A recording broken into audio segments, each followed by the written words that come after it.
السلام الله وبركاته.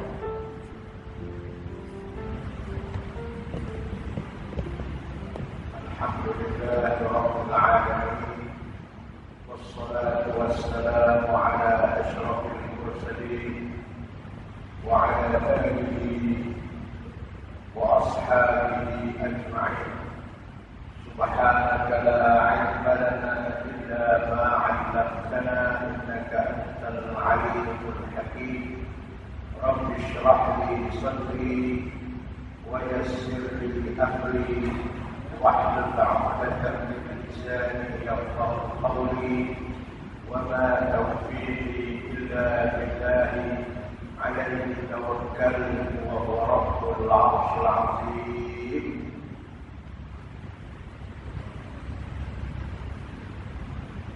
Yang berbahagia tuan imam, pegawai-pegawai masjid dan ahli dan kuasa qaryah,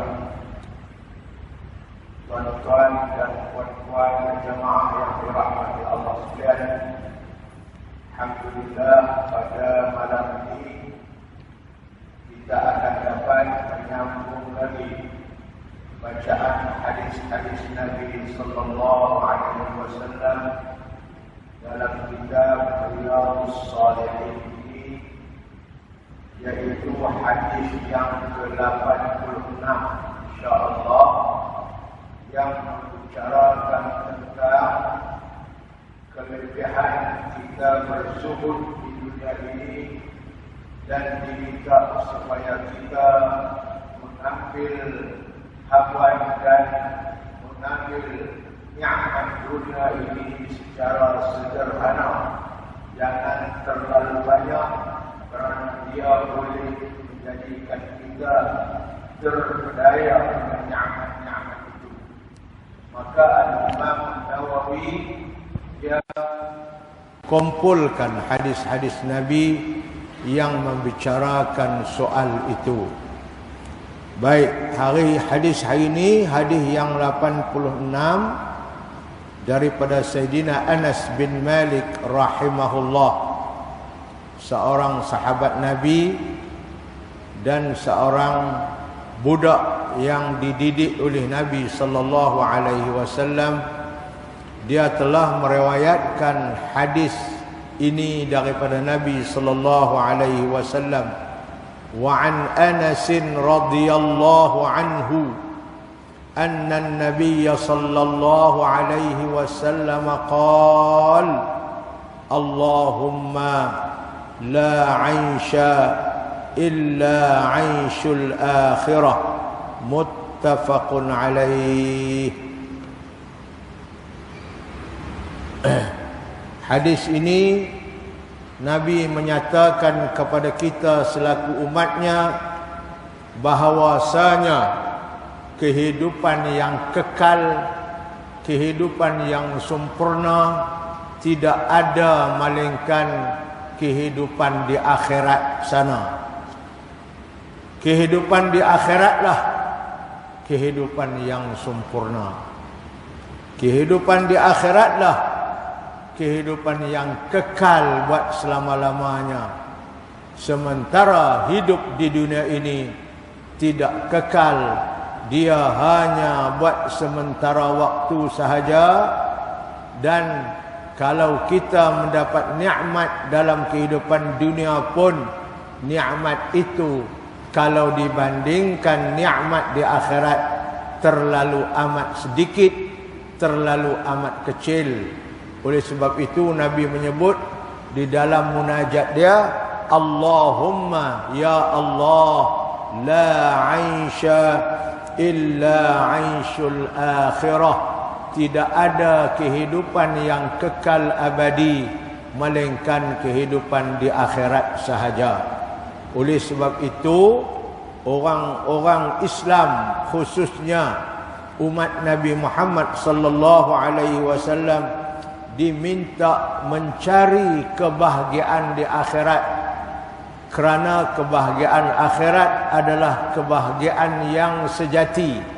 Kebahagiaan akhirat adalah kebahagiaan yang kekal abadi, dan dia tidak menuntut kita untuk mencari semata-mata kebahagiaan dunia semata-mata, kerana kebahagiaan dunia adalah sementara waktu sahaja. Jadi tuan-tuan dan puan-puan, itulah di antara munajat Nabi dan di antara ucapan Nabi sallallahu alaihi wasallam yang disebut kepada kita oleh Sayyidina Anas bin Malik. Daripada Anas radhiyallahu anhu bahwasanya Nabi sallallahu alaihi wasallam bersabda, "Ya Allah, tidak ada kehidupan yang kekal melainkan kehidupan akhirat."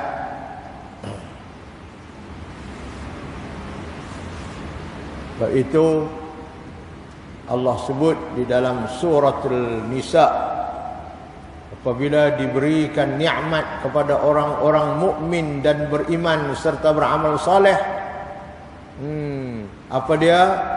Allah kata, kami akan masukkan mereka ke dalam syurga, khalidina fiha abada. Mereka kekal duduk dalam syurga sampai bila-bila, sampai tidak akan berakhir nikmat syurga yang diberi oleh Allah kepada orang-orang yang beriman dan kepada orang-orang yang beramal saleh. Itu suatu penjelasan serta perakuan Nabi yang disampaikan kepada kita bahawa kehidupan yang sebenar, kehidupan yang kekal adalah kehidupan di akhirat, manakala kehidupan di dunia ini adalah sementara sahaja. Umat Islam disuruh supaya membanyakkan amalan kebajikan semasa hidup di dunia. Untuk apa kita buat amalan kebajikan dengan banyak? Untuk mencapai kehidupan yang bahagia di akhirat kelak, insya-Allah.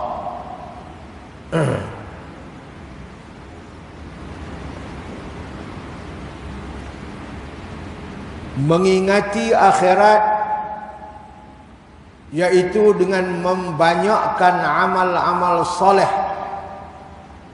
Kita ingat akhirat, kita buat amal-amal soleh adalah lebih baik daripada mementingkan keduniaan semata-mata, kerana kehidupan akhirat adalah berkekalan.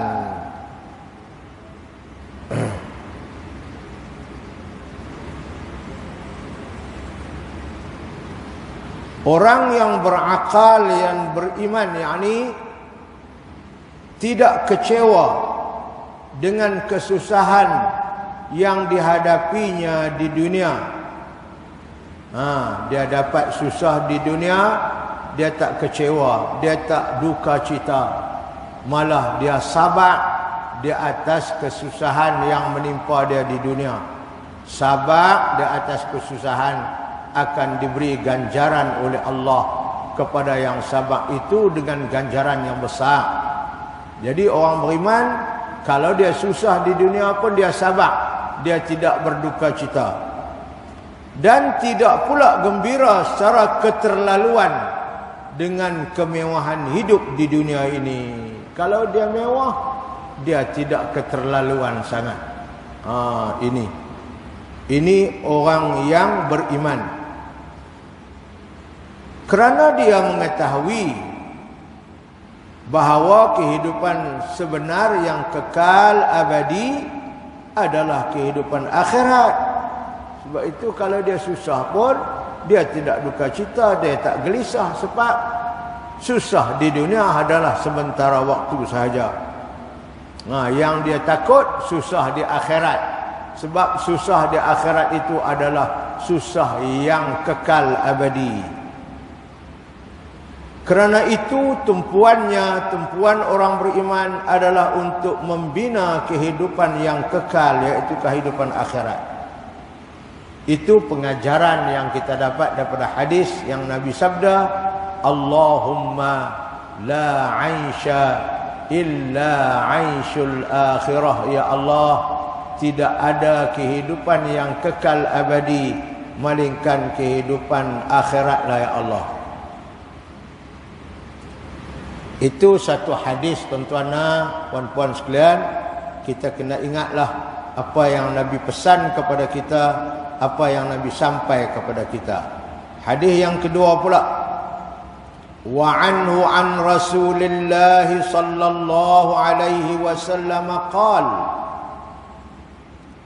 yatba'ul mayyita salasun ahluhu wa maluhu wa amaluhu fayarji'u isnani wa yabqa wahidun yarji'u ahluhu wa maluhu wa yabqa amaluhu. Muttafaqun alaih. Ini hadis pun daripada Sayyidina Anas bin Malik rahimahullah juga. Daripada Nabi sallallahu alaihi wasallam, kata Sayyidina Anas, Nabi bersabda, yatba'ul mayyita salasun, akan mengikuti, akan mengiringi seseorang yang mati itu salasun, tiga perkara.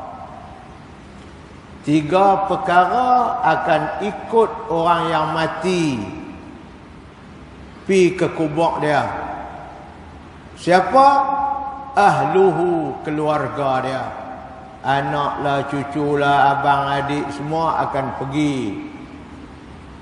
Wa maluhu, harta dia juga akan pergi ke kubur dia. Ada kereta, ada motor, ada apa, orang bawa pi. Dan yang ketiganya, amaluhu, amalan dia. Buat baik pahala pun ikut, buat jahat pun ikut. Ini tiga benda kan Nabi kata akan ikut kita pergi sampai kubur. Fayarji'u isnani, kata Nabi, dua daripada tiga tu dia akan balik. Wa yabqa wahidun, hak satu saja yang akan duduk dengan dia dalam kubur. Hak dua balik. Yarji'u ahluhu, keluarga anak cucu dia balik. Lepas simpan apa semua, siap apa semua baca talqin, depa pun start kereta balik. Anak cucu keluarga. Wa maluhu, harta dia pun orang bawa balik. Ada mutu, ada kereta pun orang bawa balik. Wa yabqa amaluhu, yang akan kekal duduk dengan dia di dalam kubur amalan dia. Amalan baik dia kah? Amalan jahat dia kah? Pahala dia kah? Dosa dia kah? Itu yang akan duduk dengan dia. Hak dua tadi balik. Jadi tuan-tuan, sebab itu kita kena ingat. Kita kena buat banyak amalan-amalan kebaikan ini. Buat amalan-amalan kebaikan ini banyak-banyak. Sebab dia nak duduk dengan kita. Sama ada, kalau ada duit RM1, buat kebajikan dengan duit RM1 banyak-banyak. Hak kita buat kebajikan tu, dia pergi duduk dengan kita. Jadi tuan-tuan dan puan-puan, sebab itu di antara doa yang Nabi ajak kita,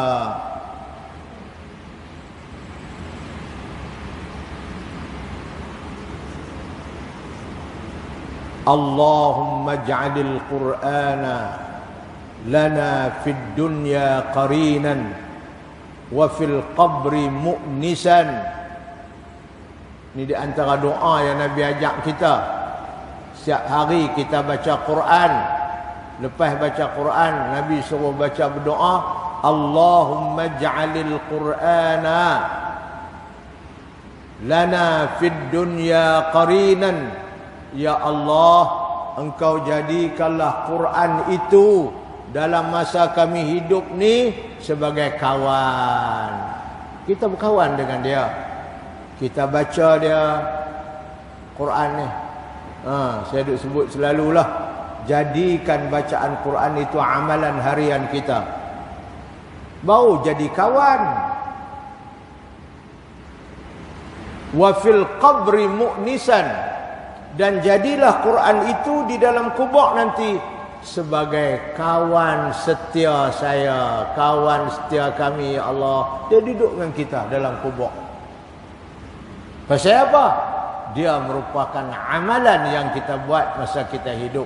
Sebab tu Nabi kata, amalan saja yang akan duduk dengan kita.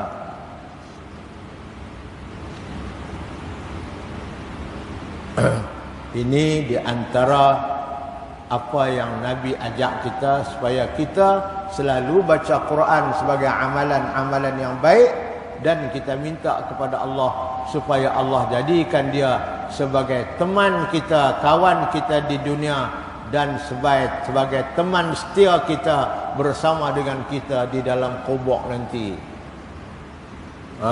Tuan-tuan, waktu itu nak tidur malam, bacalah surah Tabarakalladzi biyadihil mulku. Nak tidur malam, Tabarakalladzi biyadihil mulku. Kalau tak boleh, bacalah ayat-ayat lain seperti ayat kursi, seperti Qul huwallah, Qul a'udzu birabbil falaq, Qul a'udzu birabbin nas, selain daripada Fatihah. Kemudian baca Qul ya ayyuhal kafirun. Ini di antara surah-surah Quran yang Nabi suruh kita baca sebelum tidur malam. Yang nombor satu sekali surah Tabar lah. Tabarakalladzi biyadihil mulku wa huwa ala kulli syai'in qadir. 30 ayat saja. Boleh tak baca? Nak bagi boleh baca senang, hafal lah. Kalau nak kena mangkit pula, nak cari Quran nak baca, kali 2 boleh buat. Tiap-tiap malam nak kata tak boleh tu, tak mau katalah, tapi payahlah nak buat. Tapi kalau kita hafal, cukup senang. Tidur saja tak bantai atas kepala. Bismillahirrahmanirrahim. Tabarakalladzi biyadihil mulku wa huwa ala kulli syai'in qadir. الذي خلق الموت والحياة ليبلوكم أيكم أحسن عملا وهو العزيز الغفور الذي خلق 7 سماوات طباقا ما ترى في خلق الرحمن من تفاوت فارجع البصر هل ترى من فطور ثم ارجع البصر كرتين ينقلب إليك البصر خاسئا وهو حسير. Boleh tuan-tuan? Sebelum kita Allah panggil balik menghadap dia, hafal dulu surah ni. Biar duduk dalam otak kepala kita, dalam hati kita. Kita boleh jadikan dia sebagai kawan kita, setiap malam kita baca dia. Dan Nabi bersabda, orang yang selalu baca setiap malam sebelum tidur surah Tabah, maka dia akan lepas daripada azab kubur. Tak ada.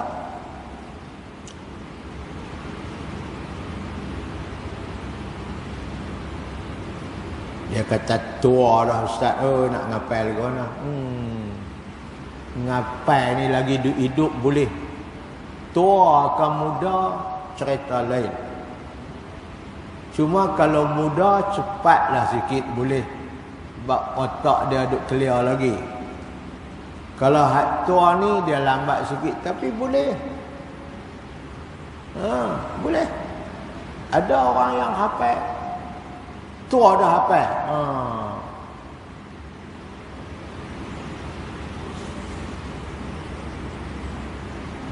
Orang tua-tua pergi duduk pondok saya tua lah. Tua-tua orang perempuan. Ada yang pi tu baca Quran pun tak erti. Lama dia duduk baca Quran pun pandai, surah Tabar pun dia hafal. Lah duk mula hafal surah Yasin pula. Dia tak ada kerja lain. Boleh. Kalau kita baca aja suruh sambung, dia boleh sambung surah Tabar.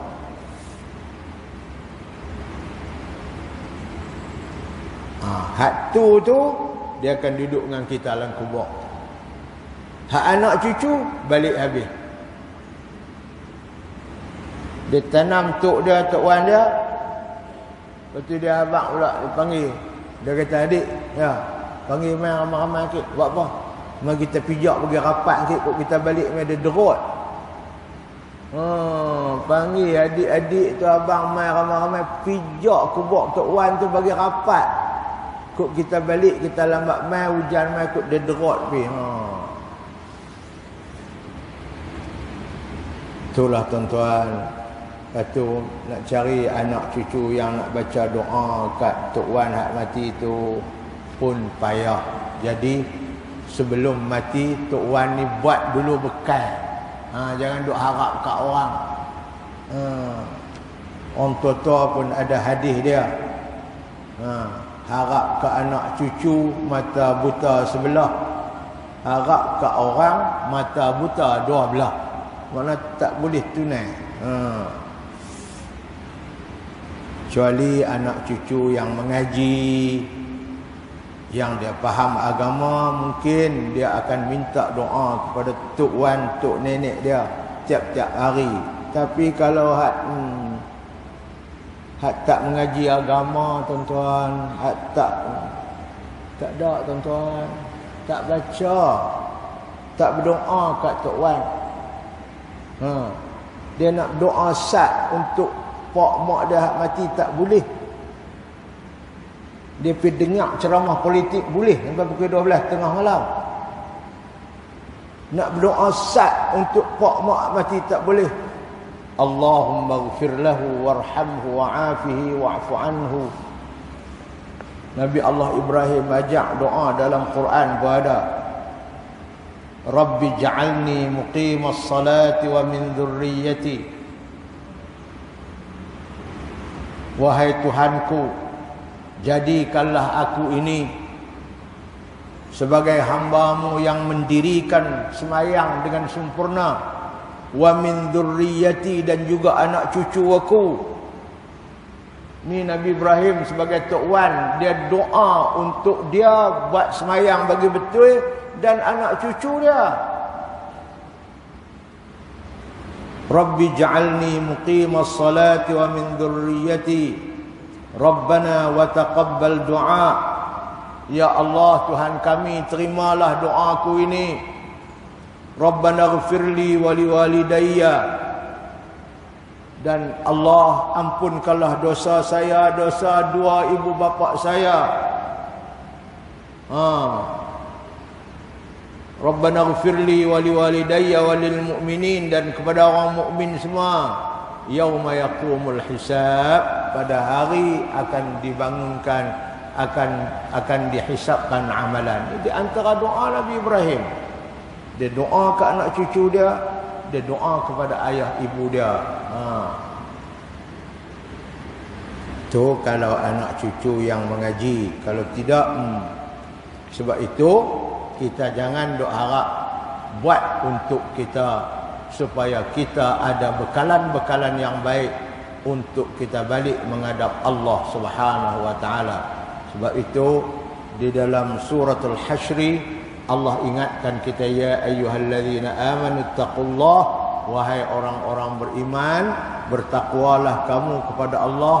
Wal tanzur, kamu kena tengok, kamu kena kaji, kamu kena perhati tengok. Wal tanzur nafsun ma qaddamat lighadin.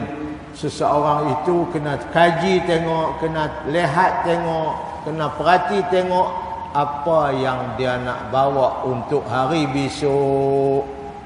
Maksud hari besok ni hari mati, nak bawa apa? Nak bawa amalan apa, wakfi? Allah suruh dah kita. Ayat ni turun 1000 tahun dulu dah. Wattaqullah, hendaklah kamu sentiasa bertakwa pada Allah. Innallaha khabirum bima ta'malun. Allah itu amat tahu apa yang kamu buat. Allah suruh kita ni selalu perhati. Sebab itu kata Sayyidina Anas, Nabi sebut dalam hadis ni, seorang yang mati akan mengikuti dan mengiringi dia ke tanah perkuburan 3 perkara. Anak cucu dia, keluarga dia, harta dia dan amalannya. 2 akan balik, 1 saja yang akan duduk dengan dia di dalam kubur, iaitu amalan dia. Daripada Sayyidina Anas radhiyallahu anhu, daripada Rasulullah sallallahu alaihi wasallam sabdanya, 3 perkara yang akan mengikuti orang mati ketika dibawa ke kubur, yaitu kaum keluarga. Yang kedua, harta benda. Dan ketiga, dan amalan-amalan yang telah dilakukannya. Itu 3 benda. 2 perkara akan pulang, yaitu kaum keluarga dan harta benda. 1 perkara sahaja yang akan tinggal bersama-samanya, yaitu amalannya. Jelas. Orang-orang Islam hendaklah menggunakan nikmat kekayaan yang dikurnia Allah kepadanya. Guna untuk apa? Untuk perkara kebaikan yang boleh mendatangkan kebahagiaan dunia dan akhirat. Guna nikmat tu. Kalau kita guna nikmat yang Allah bagi kat kita itu untuk nak buat kebaikan dan kebajikan, itu tandanya kita syukur nikmat itu. Walaupun kita tak kata alhamdulillah. Syukur nikmat apabila kita guna nikmat yang Allah bagi itu kepada apa yang Allah suruh kita. Itu makna syukur. Duit kita guna pada jalan Allah. Kesihatan tubuh badan Allah bagi, kita guna untuk jalan Allah. Ilmu pengetahuan yang Allah bagi, kita guna untuk agama Allah. Pangkat kedudukan yang Allah beri, kita guna untuk kebajikan dan untuk agama Allah. Itu makna kita syukur nikmat Allah lah tu. Sebaliknya, kalau nikmat itu kita tak guna mengikut apa yang Allah suruh, itu disebutkan apa? Kufur nikmat. Syukur nikmat dan kufur nikmat. Kita disuruh syukur nikmat, kita dilarang kufur nikmat. Kufur nikmat lagu mana? Kita gunakan nikmat yang Allah beri bukan kepada benda-benda kebaikan, bukan kepada benda-benda yang dituntut kepada kita oleh Allah. Itu maknanya kufur nikmat.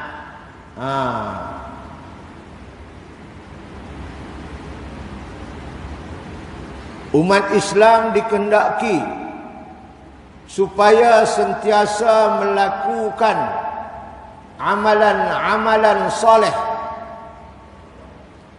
sebagai bekalan di akhirat nanti. Kaum keluarga si mati hendaklah melakukan amalan-amalan soleh bagi si mati. Kena buat tuan-tuan, untuk menambahkan lagi pahala kebajikannya. Kita sebagai anak, kita boleh bersedekah, kita boleh berwakaf, kita boleh buat kebajikan-kebajikan dengan wang ringgit kita, dan kita niatkan pahala bagi kepada mak ayah kita. Buat bendang ayah tinggal pusaka, duduk atas rumah pusaka ayah, tapi tak buat apa pun kebajikan kat dia. Kesian kat orang tua tu. Kita kena buat kebajikan untuk ayah dan ibu kita yang sudah mati. Mereka nak buat tak boleh dah dapat siapa mati. Kita tolong buat. Kita baca Quran, kita hadiah pahalanya untuk dia. Ya Allah, Engkau sampaikanlah pahala bacaan Quranku ini untuk ayahku, untuk ibuku. Allahumma ba'as sawaba ma qara'tu min kalamikal qadim. Ya Allah, Engkau sampaikan pahala apa yang aku baca daripada kitabmu ini ila ruhi walidayya, kepada ruh dua ibu bapakku. Boleh tuan-tuan? Boleh. Buat kebajikan lagu tu juga. Dengar orang nak buat masjid, orang nak buat surau, kita cari duit. Paling kurang RM3,000. 1,000 untuk kita, 1,000 untuk mak, 1,000 untuk ayah. Nah, pergi bagi. Ni, jawatan kuasa, ni duit saya ni ada 3,000.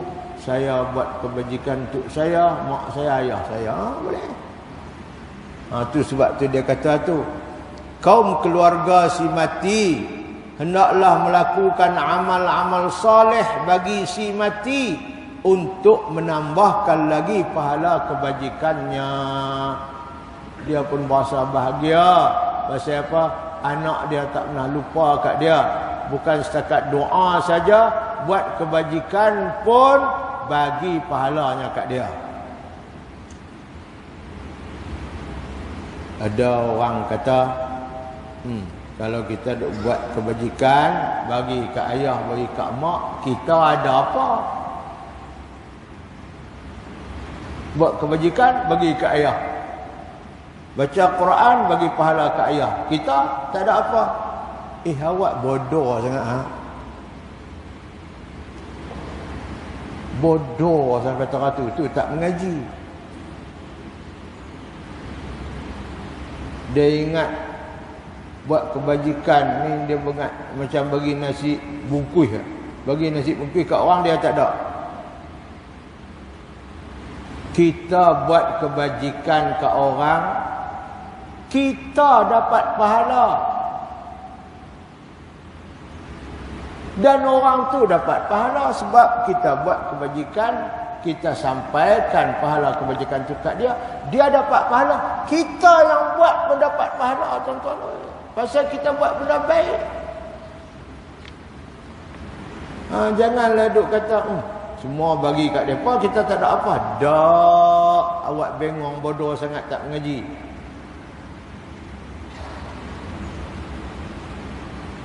Man dalla ala khairin kafa'ilihi. Tu pun kita tunjuk orang buat baik, maka orang tu buat pasal kita duk ajak dia, kita tunjuk dia, maka pahala Allah bagi kat kita hak tunjuk dia ni sama dengan pahala hak dia buat.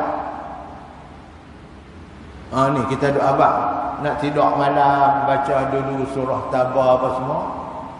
Kita tunjuk kat orang, habaq kat orang apa semua.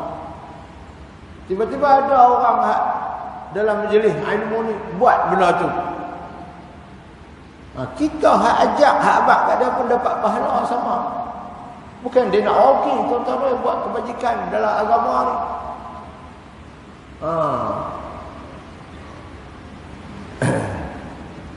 Sebab itu tuan-tuan, ni Al-Imam Nawawi yang tinggal hadis-hadis Nabi, karang kitab ni hadis dah 1,000 lebih ni. Banyak manalah pahala yang dia dapat, tuan-tuan. Ni orang baca setiap zaman, dia mati pun ada berapa dah, tak 1,000 tahun dah, mati tahun 600 lah pun dah 1,000, dekat 800 tahun dah mati. Lagu mana pahala yang dia dapat? Pasal dia tinggal benda orang boleh baca, orang boleh beramal. Man dalla ala khairin, siapa yang tunjuk orang kepada kebaikan, ajak orang kepada kebaikan, tinggal kepada orang ajaran-ajaran kebaikan, kafa'ilihi, pahalanya sama dengan orang yang buat kebajikan itu. Itu dia panggil ilmun yuntafa'u bihi, ilmu yang kita dapat faedah daripadanya. Kita dapat faedah bukan sekat kita beramal dengan ilmu, kita ajak orang lain beramal, kita juga dapat pahala. Tuan-tuan oi.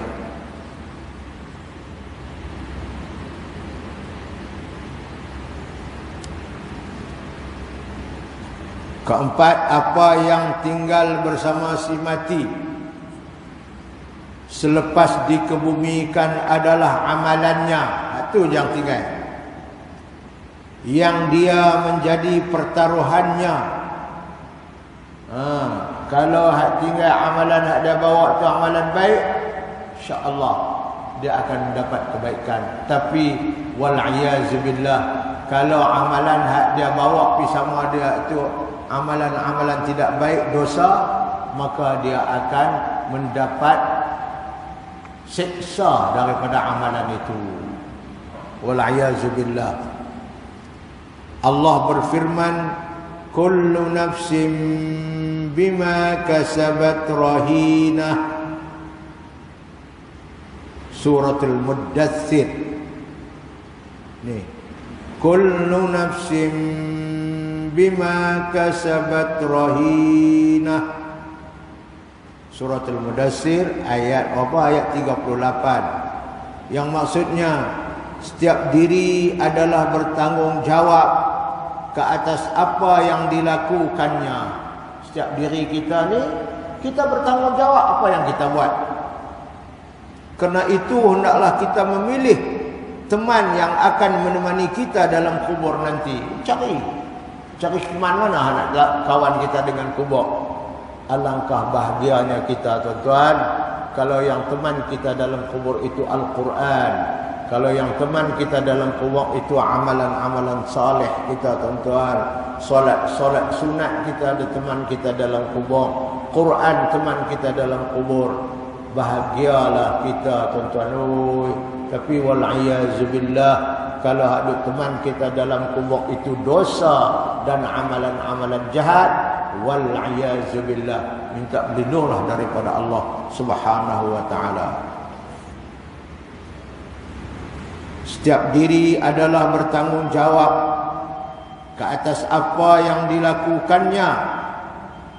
Kerana itu hendaklah kita memilih teman yang akan menemani kita di dalam kubur nanti. Kelima, amalan yang dimajukan oleh manusia.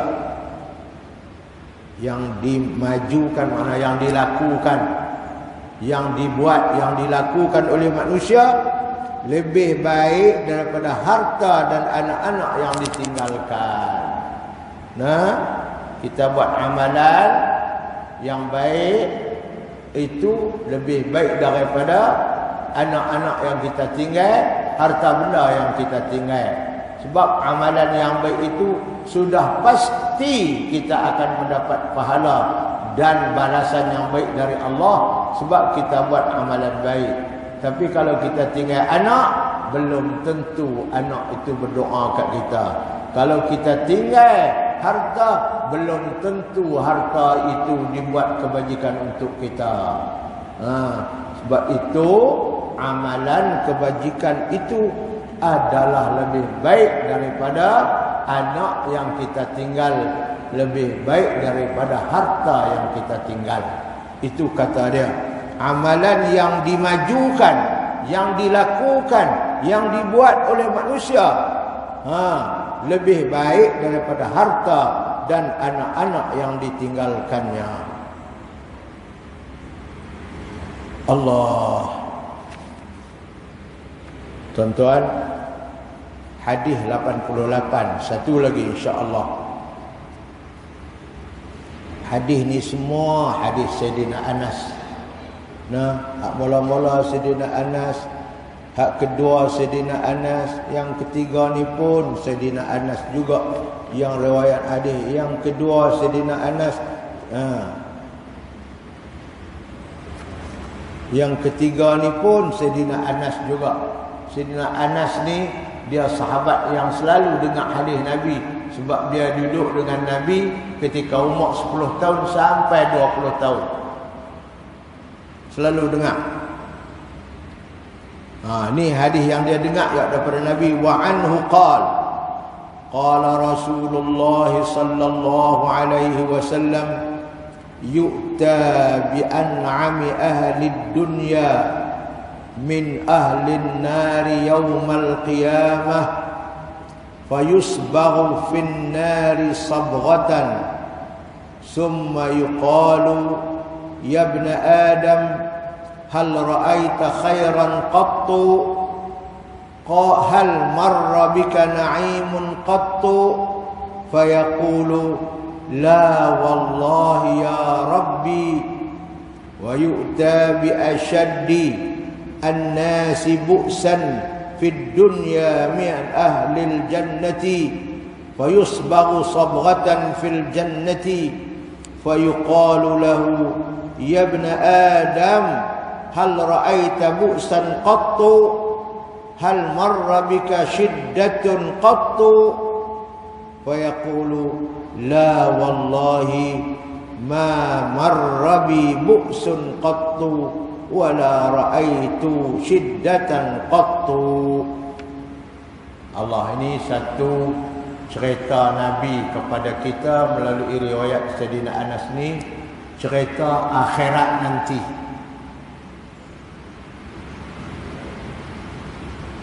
Nabi cerita ada dua orang manusia di akhirat nanti. Hak seorang tu manusia yang kaya raya di dunia ni. Dia dapat nikmat Allah banyak. Tapi dia adalah ahli neraka. Sebab kekayaan yang dia dapat itu bukan secara halal. Dan dia guna pula kekayaan yang dia dapat itu bukan kepada apa yang diredai oleh Allah. Itu satu. Hak seorang lagi Nabi cerita, dia hidup di dunia ni susah, miskin, papa kedana, tapi dia sabar.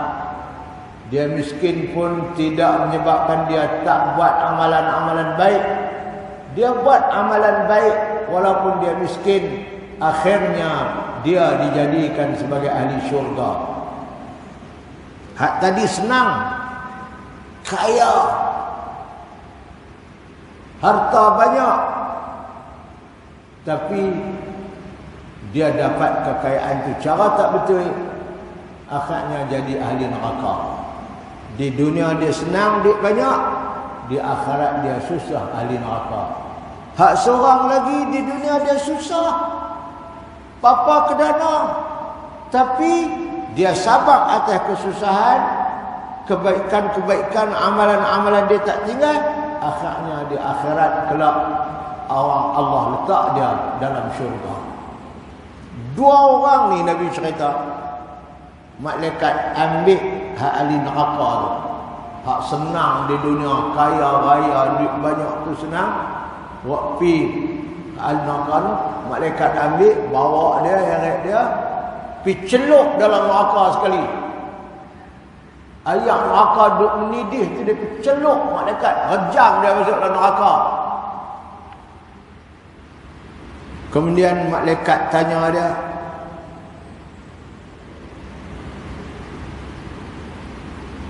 lepas kena celup dalam neraka tu, malaikat tanya dia, ada tak hang nampak kebaikan-kebaikan apa?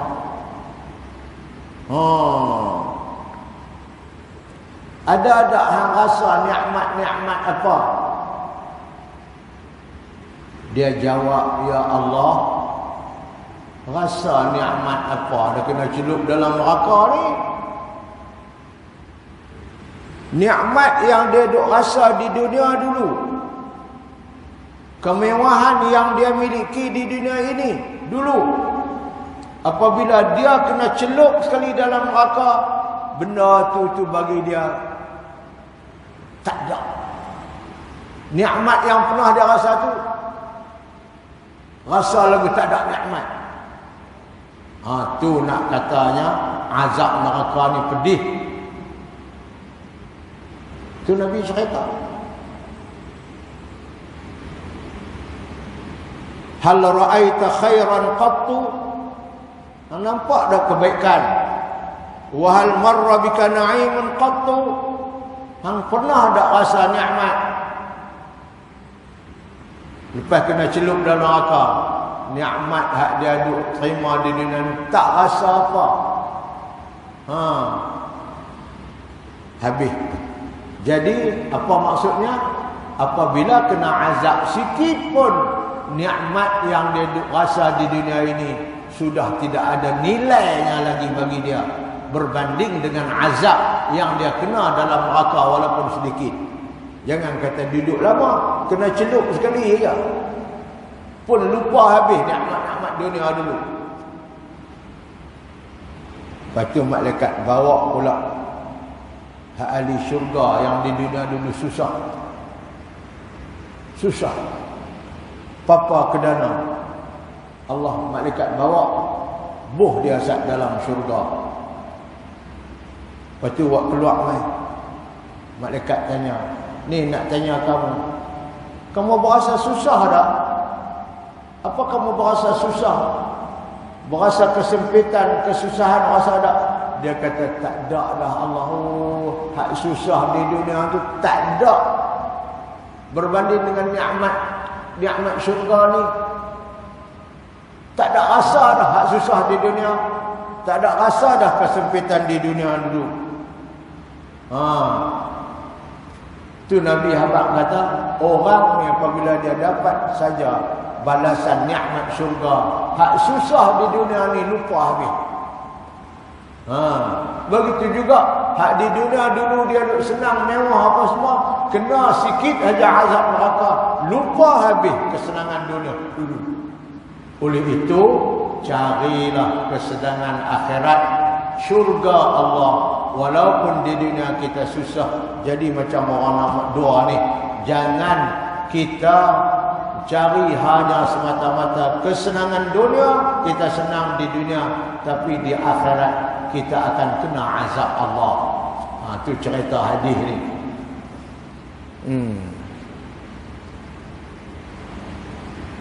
Yu'ta bi an'ami ahli dunya, dibawa mai manusia yang paling hebat terima nikmat Allah di dunia ini, tapi min ahlin nar, dia ahli neraka yaumul qiyamah, pada kiamat. Fa yusbaq fin nari sibghatan, dicelup di dalam neraka sekali celup. Summa yuqal, kemudian malaikat tanya dia, ya ibna Adam, hei manusia, hal ra'aita khairan qattu, adakah pernah kamu lihat kebaikan itu?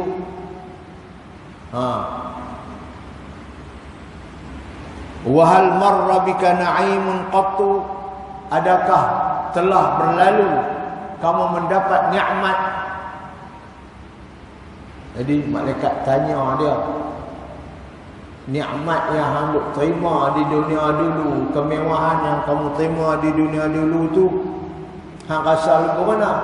Qala wallahi ya Rabbi, dia kata tidak Allah, nikmat yang saya terima di dunia dulu, kesenangan nikmat yang saya terima dulu lah, tidak ada nilainya pada hari ini. Wa yu'ta bi ashaddin nasi bu'san fid dunya, dan dibawa pula seorang manusia yang cukup siksa kesempitan di hidup di dunia ni, susah, min ahlil jannah, tapi dia ahli syurga. Fa yusbaru subghatan fil jannah, dibawa dah, dimasukkan dia sekejap saja dalam syurga. Fa yuqalu lahu, kemudian malaikat tanyanya, ya ibna Adam, hal ra'aita bu'san qattu, hal marra bika shiddatin qattu, ya anak Adam, kamu rasa susah lagi kah? Kamu rasa kesempitan lagi kah? Dia kata, fa yaqulu wa la wallahi, tidak Allah, saya tak rasa dah kesusahan yang saya alami di dunia dulu berbanding dengan nikmat yang saya dapat sikit baru masuk syurga sekali.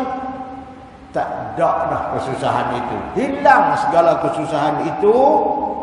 Wala raaitu shiddatan ba'du, dan saya tidak melihat lagi kesempitan hidup pada hari ini. Jadi tuan-tuan, begitulah nak cerita kat kita bandingan hidup dunia dengan akhirat. Walaupun senang lagu mana di dunia, tapi apabila pergi di akhirat kena azab sedikit saja, tak ada nilai kesenangan di dunia tu. Begitu juga orang ni yang susah di dunia ini, tapi apabila dia dapat nikmat sedikit saja di akhirat kelak, maka tidak ada lagi kesusahan dia rasa pada hari kiamat kelak. Itu dia tuan-tuan, makna hadis. Daripada Anas katanya, sabda Rasulullah sallallahu alaihi wasallam, pada hari kiamat nanti akan didatangkan, mana dibawa datang orang yang paling mewah dengan nikmat dunia, yang ia adalah penghuni neraka.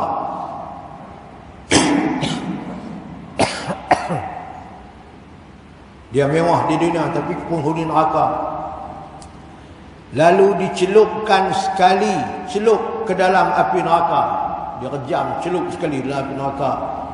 Kemudian dia ditanya oleh malaikat, wahai anak Adam, adakah pernah engkau mendapat kebaikan dan merasa nikmat walaupun sedikit? Hang rasa dapat nikmat tak? Hang rasa dapat kebajikan tak walaupun sedikit di dunia dulu? Dia jawab apa? Jawabnya, demi Allah, tidak wahai Tuhanku, saya tak pernah. Jadi nak abang keadaan nikmat yang diterima di dunia dulu berbanding dengan azab yang baru terima ni, habis nikmat tu, hilang, tak terasa apa. Kemudian didatangkan pula orang yang paling menderita hidupnya di dunia, susah hidup dia di dunia ni, dan dia adalah daripada golongan ahli syurga. Lalu dimasukkannya sebentar ke dalam syurga. Malaikat masuk jasad dalam syurga. Kemudian ditanya kepadanya, wahai anak Adam, adakah engkau pernah merasa tersiksa dan mendapat kesempitan walaupun sedikit? Hang merasa siksa tak di dunia dulu? Hang merasa sempit dunia dulu? Lalu dia menjawab, tidak demi Allah. Tak terasa dah hak sempit di dunia dulu. Pasal dia dapat sat saja dimasukkan dia ke dalam syurga, pun hilang segala kesempitan dulu. Aku tidak pernah merasa terseksa dan tidak pernah pula mendapat kesusahan walaupun sedikit. Jadi nak abang kat kita bahawa mewah di dunia ini berbanding akhirat tak ada nilainya. Susah di dunia ini berbanding akhirat tidak ada nilainya. Kesusahan dan kesempitan hidup di dunia hendaklah dihadapi dengan penuh kesabaran dan ketabahan hati, kerana ada di sebaliknya kesempitan, ada di sebalik kesempitan itu ada kebaikan untuk dirinya di akhirat kelak. Sabar, insya-Allah dia akan dapat baik di akhirat kelak, pahala di sisi Allah. Islam menyuruh umatnya supaya menggunakan kemewahan hidup di dunia ini. Guna untuk apa? Dengan mengikut cara yang diridai Allah, supaya kemewahan tersebut mendatangkan kebahagiaan kepadanya di akhirat kelak. Kita gunakan kemewahan ini, kita sebut tadi syukur nikmat apabila kita gunakan nikmat itu pada jalan kebaikan. Tapi kalau kita guna nikmat itu pada jalan kemaksiatan, kejahatan, maka itu namanya kufur nikmat. Ingat syukur nikmat, kufur nikmat.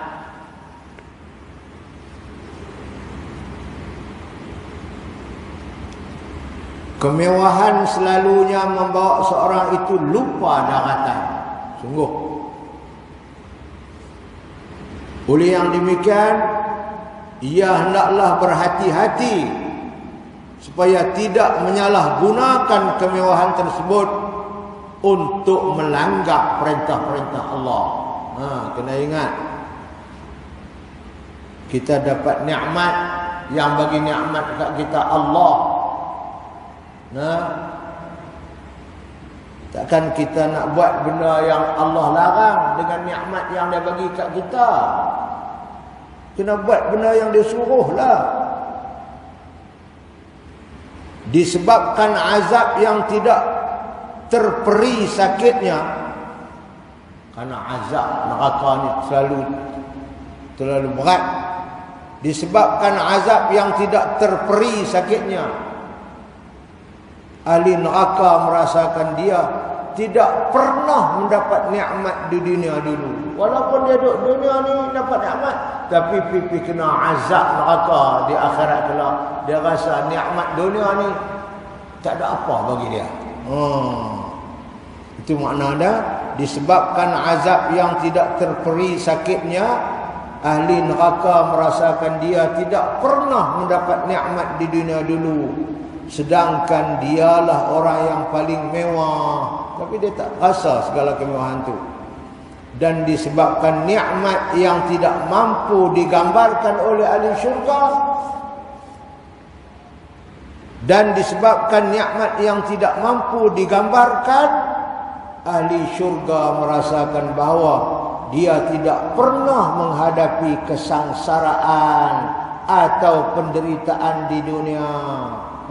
Tak terasa hak dunia dulu ni, sebab di akhirat dia dapat nikmat, sedangkan dialah orang yang paling sangsara dan menderita di dunia dulu. Tapi pi ke akhirat duduk dalam syurga, lupa habis penderitaan di dunia dulu. Hak duduk dalam neraka pula lupa habis nikmat di dunia dulu.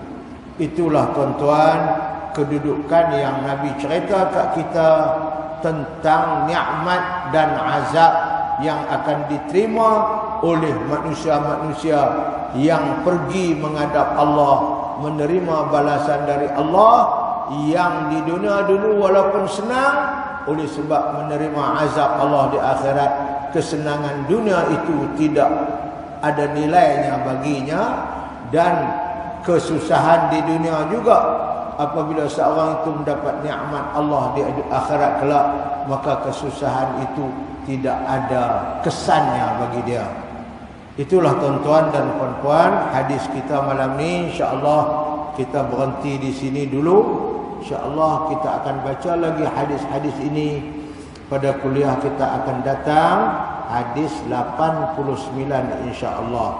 Mudah-mudahan apa yang disampaikan kepada kita melalui hadis-hadis riwayat Sayyidina Anas ini akan meninggalkan pengajaran kepada kita dan akan memberikan kepada kita semangat untuk kita melakukan amal-amal kebajikan sebagai bekalan kita untuk di hari akhirat nanti insya-Allah. Jadi setakat itu dululah kuliah saya pada malam ini. Yang baik datangnya dari Allah dan ilham darinya, yang tidak baik itu adalah dari pada sifat kekurangan yang ada pada diri manusia ni tuan-tuan. Mudah-mudahan segala apa yang kita sampaikan itu diberikan oleh Allah pengajaran untuk kita, dan diberikan oleh Allah kekuatan untuk kita supaya kita dapat mengamalkan dalam kehidupan kita ini insya-Allah. Allahumma anfa'na bima 'allamtana wa 'allimna ma yanfa'una warzuqna 'ilman yanfa'una wa zidna 'ilma. Alhamdulillahi ala kulli halin wa na'udzu bika min hali ahli an-nar. Wa sallallahu ala sayyidina Muhammad wa ala alihi wa sahbihi ajma'in. Walhamdulillahi rabbil alamin. Taqabbalallahu minkum. Dan tuan-tuan, saya ingatkan sekali lagi masa nak tidur malam, kalau boleh bacalah surah Tabar, kalau tak boleh bacalah suratul Ikhlas, bacalah surah Fatihah, surah Qul huwallah, Qul a'udzu falaq, Qul a'udzu binnas, baca ayat kursi, dan baca juga surah Al-Kafirun, Qul ya ayyuhal kafirun. Itu mudah, kita duk hafal dah. Jangan tak baca langsung tuan-tuan. Tak kepala atas bantai lupi. Tu pun mujur. Subuh dia jaga balik. Kalau lup terus, lagu mana? Baca. Ini di antara surah-surah yang Nabi suruh kita baca sebelum daripada kita tidur malam.